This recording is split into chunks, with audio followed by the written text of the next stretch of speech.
Hey folks, it's Ray with Taste Radio. Right now, I am speaking with Chris Magnone and Mark Cigos, the co-founders of Buddha Brands. Gentlemen, how are you? Awesome. Very Doing good. great. How are you, Ray? I'm doing great. So good to see your faces. I haven't seen you guys in a while. Well, we had a quick call about 2 months ago or so, but face to face, it's been some time, and you guys are fun-loving guys. You like to, have a cocktail here and there, and I really enjoy doing that. I hope we can do that again really soon. I Very, do too. I think the last time we actually saw each other was in New York. Yes, I want to say just over 2 years ago at the BevNet BevNet CBD Live. event. Yeah, Live, and we had that nice drink on the rooftop. exactly. It was a crowded rooftop. We found a little corner where we could all congregate, and talk about what we saw, what we were doing, what we were enjoying, and it's really fun. I really hope if you guys have an opportunity to come to Santa Monica to our events, Knowledge Live, BevNet Live in December, we'll see you there. But in the meantime, it's great once again to see you guys here on Zoom. You're based in Canada. You're all in Montreal, is that right? I'm in Montreal, and Mark's actually in Toronto. He's based in Toronto. Oh, wow. Okay. I didn't realize you guys were that far apart. I mean, how many miles is that far apart? Because Americans, we have no concept, I think, when it comes to like how far cities apart are, how far Canadian cities are apart.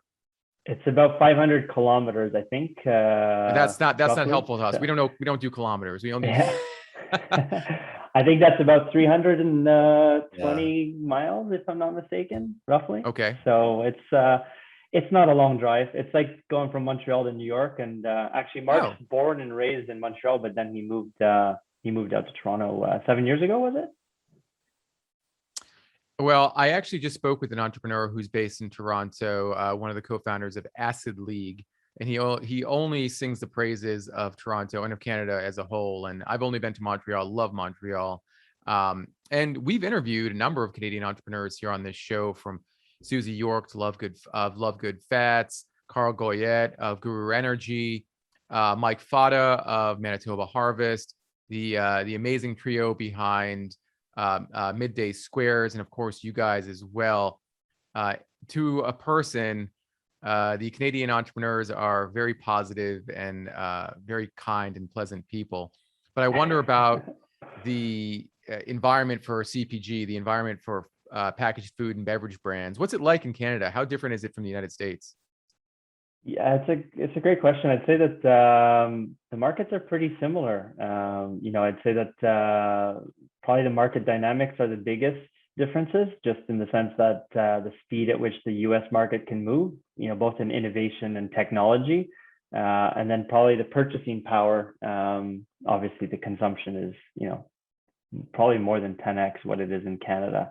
And then, Toronto, obviously Mark lives in Toronto, but and he can speak to that, as Toronto is, essentially our US metropolitan city. I mean, it's a massive city, and I know you said you haven't been there, but it's a major city, right? So it's very similar to the US market, and I'd say the community, the food consumers are very much the same. The same trends resonate in both countries. Maybe there's a bit of a delay sometimes in terms of what's going on in the US and when it finally penetrates Canada. But I'd say with technology and, like, information flowing at the speed at which it does now, with all the social media and things like that, is that's becoming less and less. What about the community for food and beverage entrepreneurs in Canada? I mean, do you guys kind of all know each other? I know that's going to sound like a stupid question. It's like Canada is a gigantic country, but I'm sure people are wondering, like, you must know each other. You must get together sometimes, right? We all go snowshoeing together in the winter. We're trying our best to build our own Boulder or Austin over here. It's just a lot more spread out, right? I mean, Canada's got around 35 million people, over the second largest landmass on the planet. So it's interesting, but Toronto has definitely grown and evolved into a hub as well for a lot of small the growing fast growth businesses in the CPG space. And you're starting to see more and more the communities here try to get together, help one another out, especially brands that are trying to grow and penetrate the US market. Yeah, I'm sure there's a lot of mind share among brands who have sort of been there, done that, made it in the United States, so to speak. You guys are still making your way into the US with your keto bars, and I want to get into those amazing bars in a moment. But the history of the brand is really interesting as well. How did your founding team come together? What's the story behind Buddha Brands and the name itself?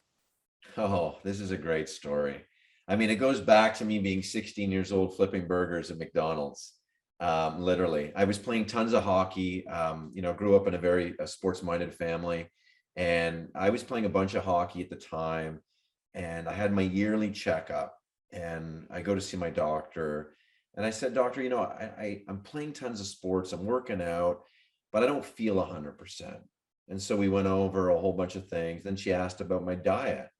And I said, well, I'm eating McDonald's 2, 3 times a day, For and free. for What are you going to free. do? I I mean, mean, so basically it's for free. Okay. yeah. And she's like, well, listen, your diet is just not conducive, and it's not talking to the way you're living your lifestyle in regards to your exercise and your sports playing. And I was 16 at the time. And so I left the doctor's office, went and quit my job at McDonald's, and walked down the street to a health food store, and realized as I spoke to some of the staff there that my diet was out of whack. I could have started taking some protein powder, some vitamins. I mean, I was exercising so much. And then from there, I started going down a different path in my life. I wanted to be more focused, more purposeful, searching more for betterment, being more mindful of what I was ingesting. And then upon that path, imagine I'm at 16 at this time, and I'm going along. And when I got into my mid 20s, I decided that my passion for working out and playing sports and eating well, I wanted to get into the industry, health and wellness industry. And so I got into sports nutrition and supplements, and I started working for companies there. And then over the course of the next few years, I'd already known Chris and his brother, and we all got together. We were playing hockey, beer league hockey, and hanging out. And then we started talking about opportunities, and they were living a very similar lifestyle to me. They were in the clothing world with their own business, and we started talking about some great brands in the US that we wanted to bring to Canada. And I'll let Chris continue this story because I don't want to take the whole spotlight on this, but it was incredible how we organically got to where we are today. So Chris, why don't you continue it? Yeah, I think, I mean, as Mark said, I mean, that was kind of the jump off point, where we got together and we collectively shared this vision of, betterment and what we felt like was an opportunity for us to do something that we were pretty super passionate about, right? And so Mark, because of his experience in the supplement industry, kind of had some knowledge of some of the trade shows, and we decided to basically, jump on a plane, go down to Expo West, and that was is actually just just over, it was 10 years, what would have been 10 years, our first time attending Expo West when COVID unfortunately canceled the show. I remember walking it like it was yesterday. I mean, I was, eyes wide open and just like in awe of like this amazing, mecca of innovation and so many options. And so that's really where we kind of hit the ground running, and that's where we started to cut our teeth in the industry. And we actually started as an importer distributor of other brands, Rhythm Superfoods, Brad's Raw Kale Chips, the Chia Co, and the list goes on. We always focused on plant-based, clean ingredients, and what we thought were brands that had a purpose. And so those brands really spoke to us. And the first 2-3 years, that's what allowed us to cut our teeth in the industry, learn the customers, learn the purchasing, learn the marketing, and everything else that kind of came with it. We felt like to some degree there was a void in the market, something that really wasn't being done. And if you think about what we were doing, it was really lifestyle oriented. Everything that we kind of wanted to bring to market was lifestyle oriented. And so we basically decided to get into something that was plant-based, and that's where we started Buddha Brands. And it started with coconut water, and for us that was plant-based, lower sugar, clean ingredients. And again, we just felt like with the brands that were in the market at that time, and this is 2011, 2012, specifically in the Canadian market, there wasn't really anybody kind of speaking to the consumer in the way that we thought they could be spoken to. And quite quickly we launched, and fast forward a few years and we're a category leader, and we've done exceptionally well in that space. And that's really kind of the jump off of how we got into the space, and have grown quite quickly. Coconut water was certainly one of the hottest categories in early 2010 through 13, 14. Started to see some leveling off later in the decade. That being said, I'm sure you learned quite a bit about the natural foods industry, about the environment for producing, distributing, selling coconut water, and how that could translate to other products as well. Specifically within the Canadian market, what did you learn about selling coconut water, and how to sort of translate those learnings and success to the United States market? Great question. In terms of, I guess, what did we, learn that we could translate to the U.S. market? I'd say that we probably could speak for hours on all the things that we learned, but I'd say that the initial thing was really, product market fit. So obviously, the product was the right fit for the market at the right time, and that obviously allowed us to accelerate our growth. And then with that came a lot of, distribution, setting up distribution partners, making sure that we had the right margin structure, and then obviously the right go-to-market, working with the right retailers to help build the brand equity and brand within the, community. Is that entirely transferable to, penetrating the U.S. market? I'd say yes. However, the markets are, again, as we said before, subtly different in the sense of the speed at which they move. And so, as you said before, is the trend was quite hot, and then it had a bit of leveling off. And so, as we explored expanding in the U.S. market, we saw that it was we went way too wide. That was probably our biggest mistake as we tried to expand into the U.S. with our beverage side of the business. We just went way too wide, and we'd really been focused a specific region or channel. It took a couple of years of learning. Chris, you use the phrase right fit, and I hear that a lot from entrepreneurs, looking for the right fit in the right market. What does the right fit look like? How do you identify it? How do you know when something will work for your brand? It's a great question. I think a lot of things can go into that. I think, obviously seeding the market with the right retailers, that can give you a lot of early indication. I think, obviously, brands that have a lot of direct to consumer are able to obviously test the market much quicker. Direct to consumer wasn't as big of a thing back then as it is obviously today. And I think that's been proliferated with COVID, obviously. So I think that's a really great testing platform, is to be able to use your direct to consumer to be able to test and see. And then I would also say is just, doing your research, seeing what's going on in the marketplace and what categories are growing, and then obviously finding the white space within, each category. I think there's always room for disruption and innovation. And I think this industry is, a testament to that. So I'd say that that's kind of the way that we've looked at things. There's certainly room for innovation and disruption, but there may not be enough distributors or retailers to carry those innovative and disruptive products. And I know that Buddha brands, like a lot of brands, didn't immediately find distribution, didn't immediately find retailers that would pick up the brand, pick up the product.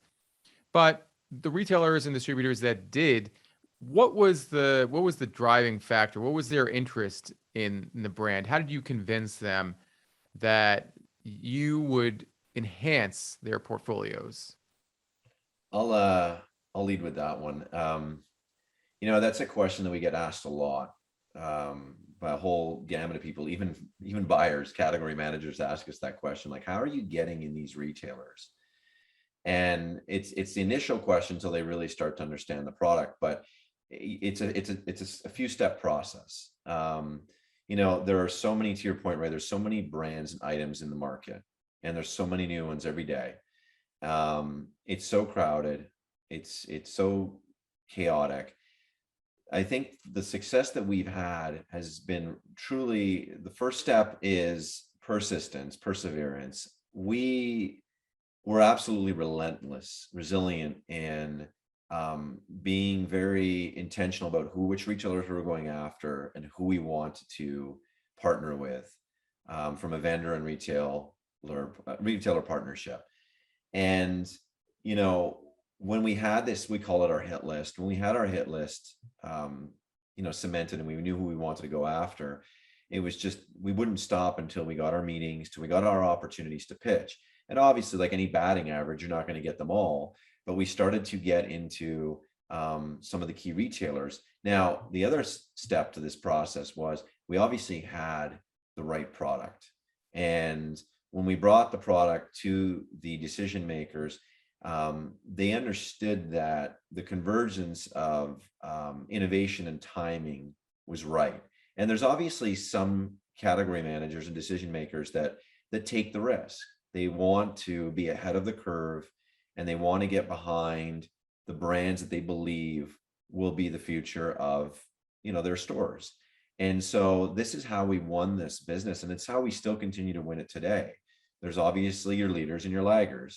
And I think it all really goes back to the first thing is a lot of brands, they'll get in a couple of retailers and they'll be okay with that. And then they just won't go through with what got them into their initial retailers. We just have never stopped. It's been our, part of our Buddha way, we call it, whereas we've been absolutely focused on going after relentlessly on the people that we believe will be the correct partners for us in the marketplace. As you have expanded retail and distribution, you've also expanded your product portfolio, going from beverage into snacks. And prior to getting into your keto bars, you introduced a new line of snacks as well.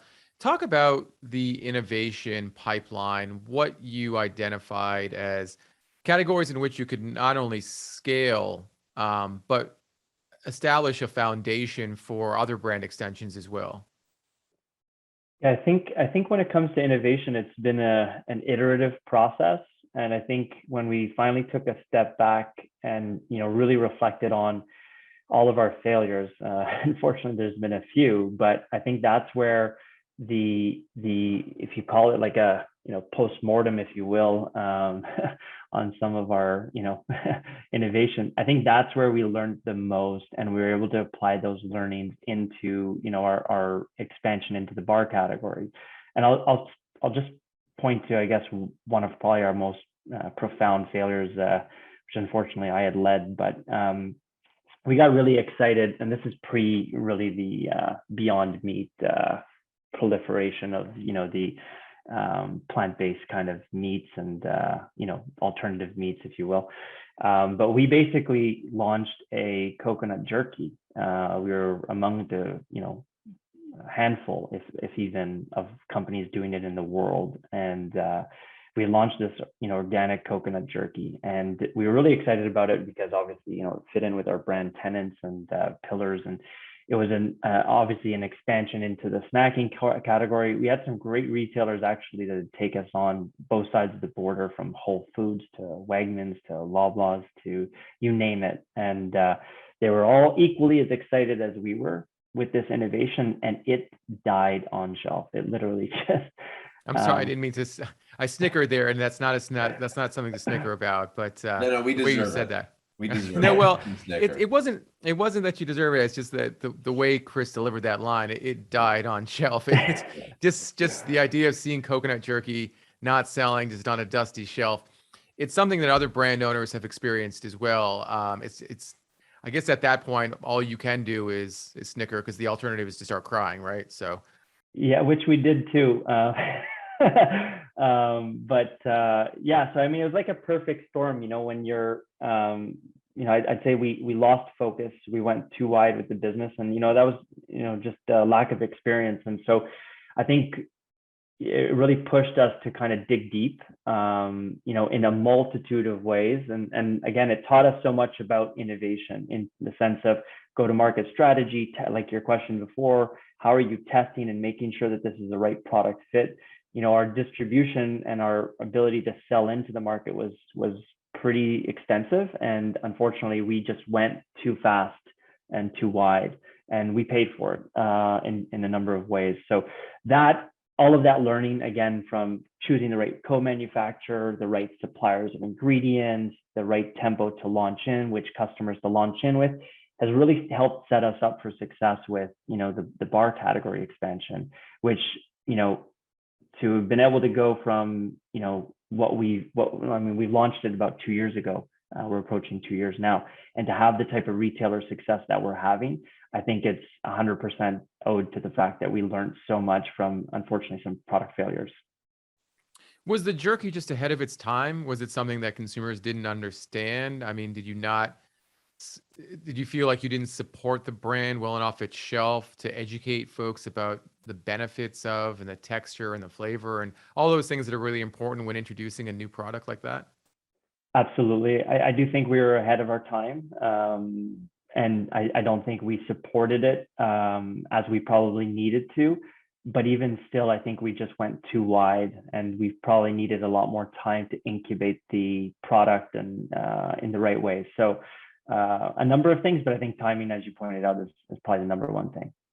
I give out a lot of product to friends and family. And, if I look at any of the products that we've had, whether they were third-party brands when we first started the company to brands that we've created or products that we've created, sooner or later, the audience will speak. And I know when we've had, people love me in my life, and they've, for the most part, given me some good feedback, even my parents, on whether they like something or not. And, whether you're demographic or not, I think when people taste good food or beverage, they're going to tell you about it. And, a lot of times founders, entrepreneurs have this belief that, they know exactly what the market wants. And when you start getting the feedback, you got to listen to that. And it's not that the feedback was poor on the jerky. I just, I think that we were believing it was kind of that hero product. It was kind of on trend. Like it made sense where innovation in the industry was going. Chris talked about Beyond Meat and,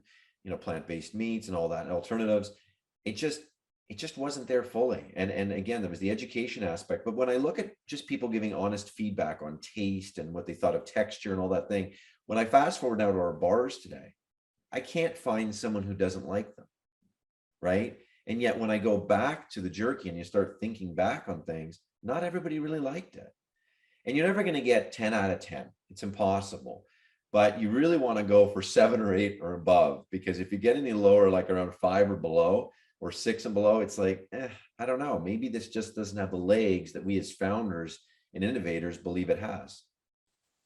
It's so funny you mentioned that, Mark, because I did an interview with Bill Moses, who's one of the co-founders of Kavita and now of Flying Embers. And he talked about wanting to innovate by creating the least offensive products, something that wasn't always going to be a 10 out of 10, as you pointed out, but something that wasn't going to offend a large part of the population. I'll let Chris take this on. I just want to say one thing about the bars is that the one thing we also learned from our failures of innovation in the past was with these bars, we have gone back to the drawing board time and time again to get this perfectly right. Like, we believe the product we have right now in market is the best version of itself, but it's taken several versions along the way. And we just haven't stopped until we felt it was a 10 on 10. Go ahead, Chris. Yeah, I guess, in regards to the genesis of the line, I would say that the Buddha brands has always been the direction, the vision of the brand is a lifestyle brand. And so we felt like, we wanted to be able to have line extensions into adjacent categories that, again, appeal to the consumer base that we are targeting. And so for us, when we looked at the different categories that we wanted to expand into, one of the big learnings that we learned with coconut jerky is there wasn't really a category. It didn't exist. We were trying to create this new category, and that really takes a different mindset, different funding, a whole number of things if you're going to do, essentially build a new category. Whereas when we looked at the bar category, again, as you said, highly competitive, and Mark and I love competition. We don't really shy away from that. We think it brings out our best colors. But when we also looked at the category, we felt like, actually at that time I had started to do half Ironman, and I was actually consuming a lot of bars. Mark just naturally consumes a lot of bars, probably the most I've ever seen anybody consume. Just the bills when we'd be on the road for bars was, outpacing what I'd eat at restaurants. So Oh that's how many man. bars he'd eat. So we had an affinity for bars. And when I started to consume a lot of them to train and, on the road bike and stuff like that, it was pretty impressive to see how much sugar was in each bar. And then, the lack of, let's say, cleanliness with the ingredients. And so as we started to kind of peel back the onion in the category, and again, this is all with now a different focal point or a different lens coming off of the jerky, we really did our due diligence. We started to, get reports and dig into data, and that wasn't something that we had previously done. And so when we did that, we really discovered that there was a clear opportunity that we felt like we could, bring something that was disruptive, something that was innovative and totally differentiated. And the market's really spoken to that and said that I think we've done exactly what we thought we were going to do. And to Chris's point on that, I just wanted to add that, when we talk about the major retail partners, we've partnered it up since we launched the product. I mean, we shipped our first bars into the US market last March 2020, right as COVID hit, and a bar category gets decimated. But I mean, okay, so let's talk about that for a few minutes, because that's important. I mean, you got to understand something. So we launched right as COVID hit. Our first retail partner was Wegmans. Okay. And it started there. Whereas, the decision makers were saying, look, forget about the keto category. You guys probably have one of the cleanest bars in my set. And so, that kept on going across the board with a lot of the other majors that we locked up with in the US, where it was, the category manager was saying, you don't only have one of the cleanest bars in the keto set, you have one of the cleanest bars in the category in general. So we believe that was the reason in a category where people were like, I'm not even looking at new products right now. We continuously we're checking off some of the biggest retailers in the US market to list our products. And it was a testament to what our team did. And Chris spearheaded that in regards to the innovation and what we were going to put in this product. And it was it was a very mindful and purpose-driven product. Like, it wasn't by accident. They're like, oh, we're going to go do a bar and here we are. No. Like, everything, there was a checklist, and they made sure they checked off every single thing before we started shipping the product. What was on that checklist? And I mean, I think that's the first question people listening are going to be like, what was on that checklist? Because I want to make sure I check every box as well. Yeah, Chris will take this part because he can check off on that list everything that they had in mind when they were creating this product. Yeah, I think high level from a checklist perspective, I think, again, it starts with the research. It starts with understanding what's going on in the marketplace, and finding white space, finding how you can add value, because, our goal wasn't to be just, let's say, another low sugar or keto based product. It was really to bring something differentiated. And then, the checklist kind of goes down from there. So, I don't know if I want to go through the entire checklist, let's say, but I'd say that it starts with research, and then, finding that white space, and then really, what does your brand want to stand? What do you want to stand for? What do you want to kind of put into the market? And I think at the time, at the time of founding the business, it's always been clear to us is that we really want to help people, live a better life. And so we try to come up with products that, help us, but also obviously help our consumers on that path to betterment. Now, the bars are tied to one of the hottest trends in food and beverage in recent memory. That's keto. If I'm looking at your package, it says keto done clean. You have that trademarked. Well done. It's a keto bar. You don't call it a protein bar or nutrition bar. You call it a keto bar. I think speaking with other folks in the food and beverage space, is some worry that keto, as hot as it is today, may not be that sustainable of a trend. Say, are we going to see keto products in 10 years? Are we going to see a keto category that's as busy and interesting as it is right now? Any concerns that putting yourself like squarely within that space could hurt you long term? I would say that I would say no. I'd say that the way we've positioned it is, as Mark was saying before, is our product is a clean product that is keto certified, and from a marketing perspective, we're going to use everything we can to make sure that we stand out in what is arguably one of the most competitive sets in a grocery store. So, when it comes to the longevity of keto, I don't see it going anywhere, because I think when you start to like really pull away the onion, if you will, or peel back the onion, you look at what are the macro elements, or the elements that make up keto, and really it's low carb, right, and low sugar. And so if you look at Atkins, it's still there, it still does extremely well. And that's not to say that we're going to be just focused on keto for the rest of the brand's life cycle. I think what we're focused on is plant-based, low sugar, clean ingredients. And yes, it's keto certified. And yes, we are a marketing company to make sure that the product stands out so that the consumer can find us on shelf. I want to go back to the retailers that you guys are with. What retailers are the keto bars in at this point, specifically with the United States? Sprout, Thrive Market, Wegmans, Central Market, HEB. We're obviously on Amazon, and then there's a bunch of independents sprinkled throughout the country as well. Did I miss anybody, Mark? And then there's also, we've tested in and been in Costco as well. We're in Costco. Now, were these retailers also carrying your other products prior to the keto bars, or did you have to sort of reintroduce the brand? And I ask that because I'm sure these retail buyers knew you as one thing, which is a coconut-centric brand.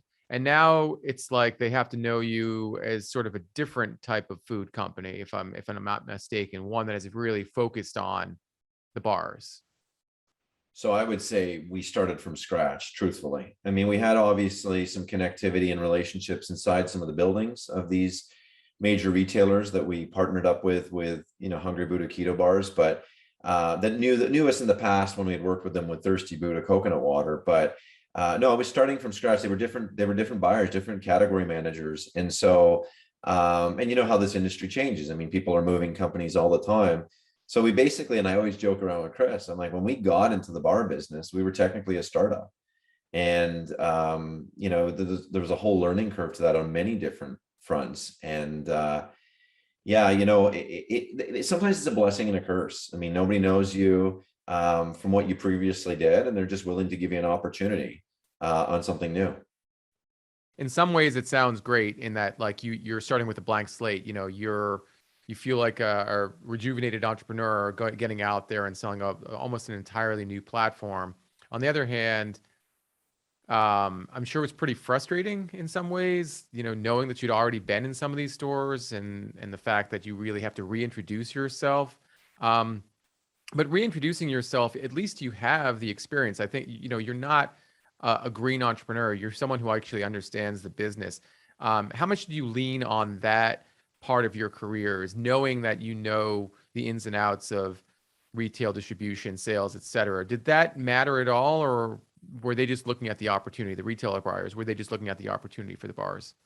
Time and experience and hard work gives you confidence. And it's not to sound boastful or arrogant or anything like that, but, confidence is a major thing. And I think you got to be self-aware. And we became very self-aware increasingly self-aware in the last few years that, not everything's a home run. And we realized that when we went down in the first try, it wasn't as calculated and strategic as it could have been.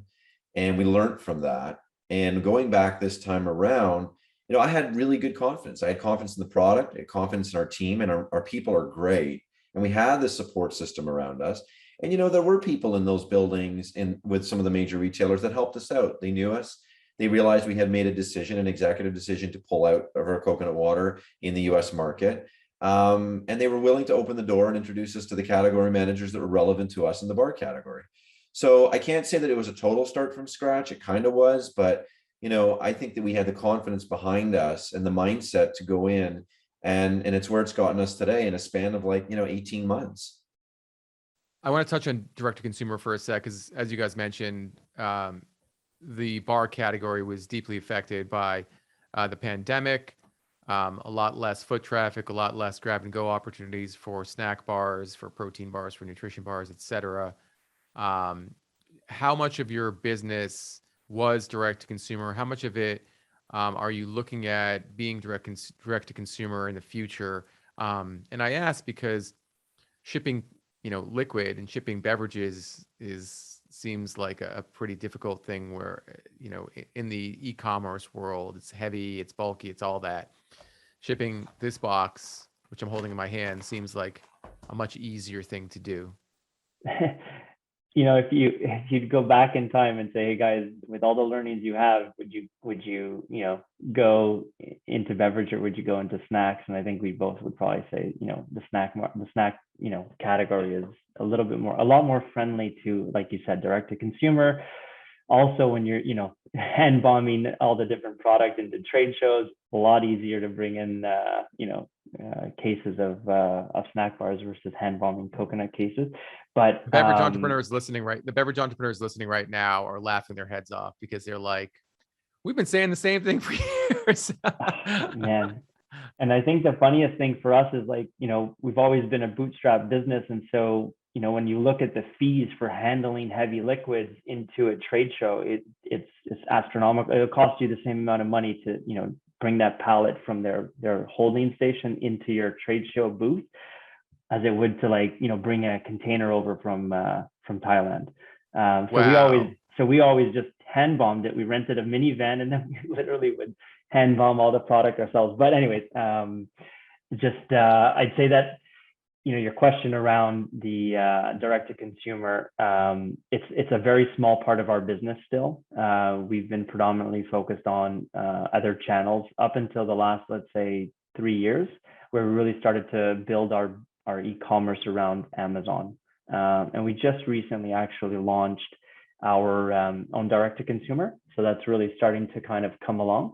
And then we really just believe in partnering with, the leaders within that space. So, whether it's Thrive Market in the States and Amazon and other partners that we're partnering with, that's kind of where we put a lot of our emphasis for right now. Chris, you use the word bootstrapped. It's not just bootstrapped in terms of operations. You've been bootstrapped in terms of funding as well. Until recently. Recently, you did take on a pretty significant capital infusion. Why was the timing right?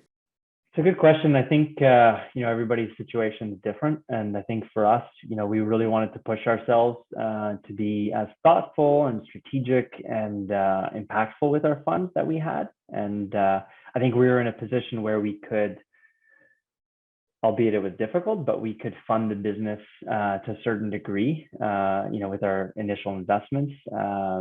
But that got to a point where, obviously, here where we needed additional capital. Specifically, I think we learned, again, a lot of lessons from our innovation with jerky. We just didn't have the right capital structure to be able to kind of properly educate consumers and do the things that we needed to do. And so we didn't want to make that mistake twice. And so this is where, as we've seen the product market fit, we're getting really good data and insights into, how both of our product categories are performing. I mean, we still have, double-digit growth on our beverage side of the business, which is really strong. And then obviously on the, snacking side of the portfolio, it's obviously been exponential. So we felt like this was the right time for us. We had learned a lot. We'd been as thoughtful and, responsible and good stewards of our own capital, so that this was the right time for us to go out and, seek external capital. And it was non-dilutive. I think another thing for us is just, we wanted to be, again, thoughtful about how we thought about the capital structure and the capital partners that we brought on. And so we went with non-dilutive capital at this stage to kind of essentially bridge us to probably a Series A in the next 6 to 18 months. Yeah, you don't hear that too often, the term non-dilutive capital. Can you explain what that means for folks who are not familiar with the term? Essentially, we took on debt. I mean, we took on patient capital, and it's debt. that's probably the extent of it. I mean, whereas, if you took on, let's say, an equity partner, that would be dilutive. And, I've seen a lot of instances, unfortunately, where shareholders or founders rather, get super diluted through the process of raising capital.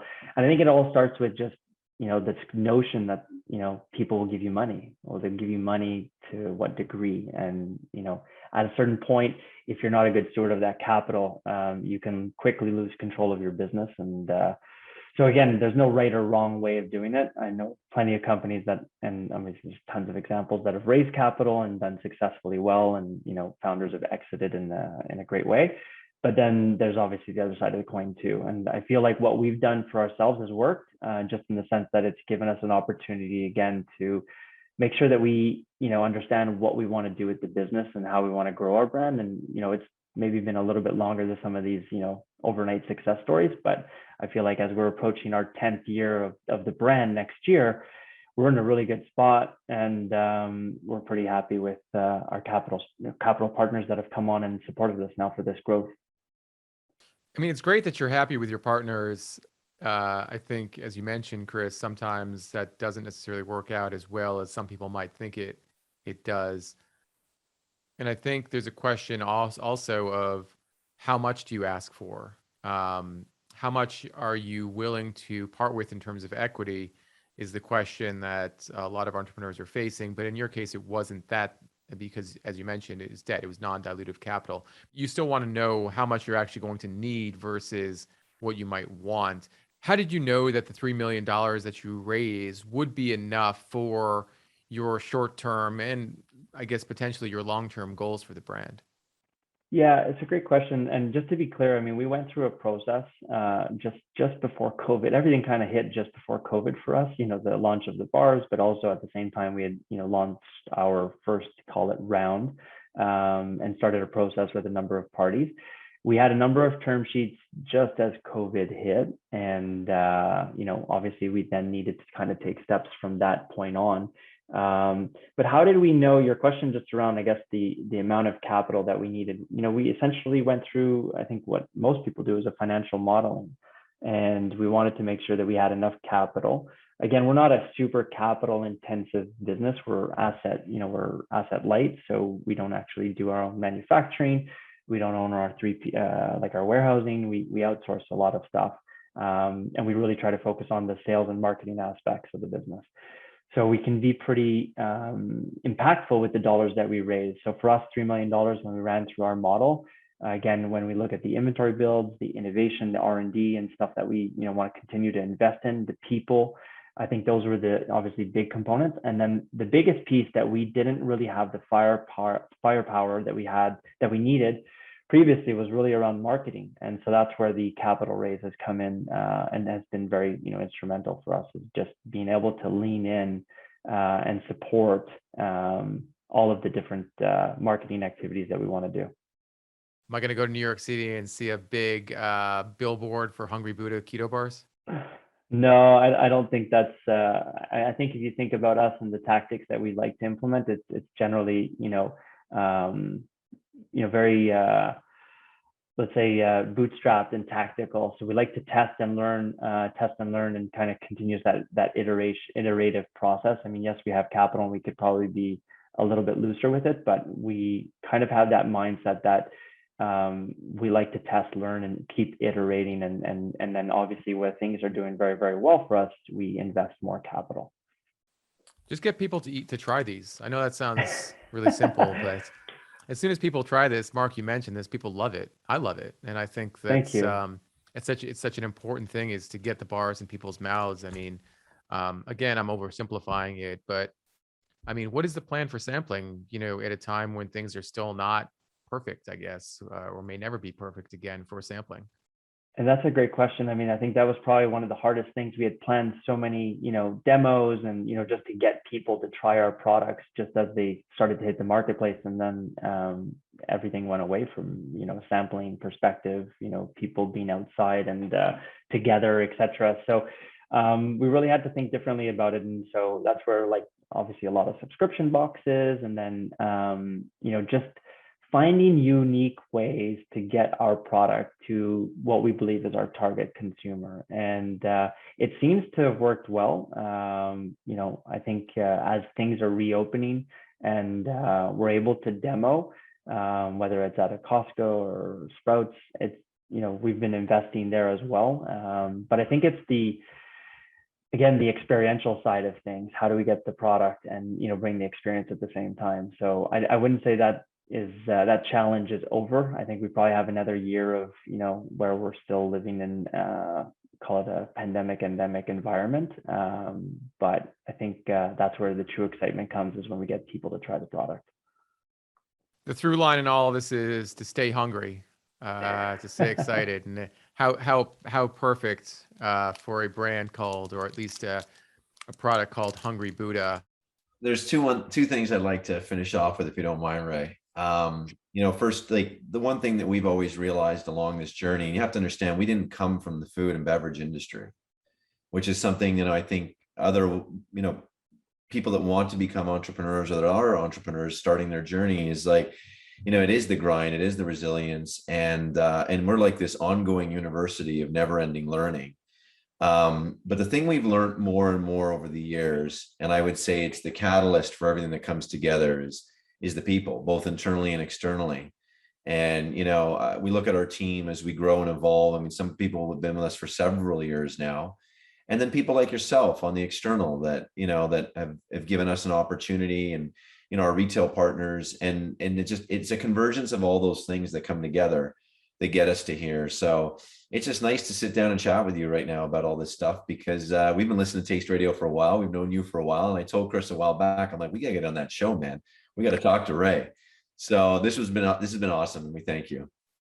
It has been awesome, and I thank you guys very much. It's really kind of you to speak that way about our organization, the community as a whole. I think it does really take a village. I've said that in a number of our episodes, but building the community and aligning yourself with good people is such an important part of this business as well. And I'm glad that it all worked out, and I'm really glad, and I'm excited for our audience to listen to this episode, because it's a really good one. So thank you again.